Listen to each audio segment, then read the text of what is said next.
Yeah, once the trace is made up, we crush the barb. This aids unhooking, so basically just run it round a pair of pliers and that takes the barb clean off. Now the bait is very much down to personal preference again. My favourite bait is what we just know as head and shoulders, and basically you're just cutting the mackerel in half with a straight line through.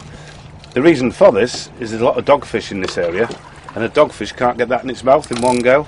So the dogfish will play around with it, but they don't tend to swallow it. And that just goes through the nose.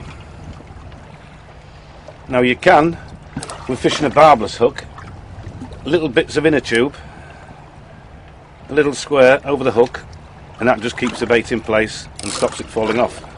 So that's head and shoulders.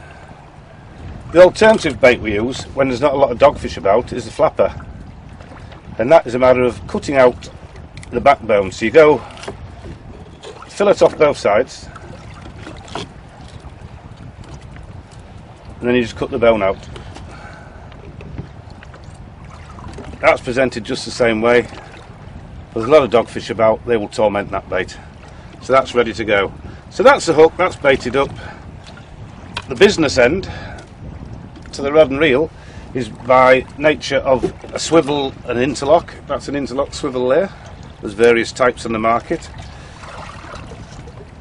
So that's hooked onto the main line, and the lead goes on a boom. This one's a tubey boom. I like the longer booms because it holds the trace away from your main line when you're dropping down. But there's things like zip sliders on the market. They all work. They all do the same job. Right, so this is ready to drop to the bottom. There's not a lot of tide running now, so we can get away with a small lead.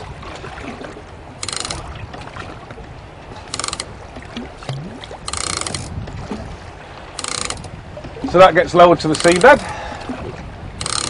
and once it's on the bottom, you need to set the drag or your reel so the fish can run if it wants to. You don't want the fish to feel the weight when it first starts to run.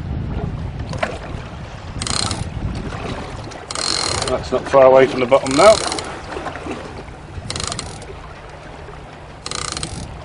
Honest. Right, that's on the bottom, so the ratchet goes on, and that's now ready. So when a tope picks that up, it can go screaming off and feel a minimum resistance.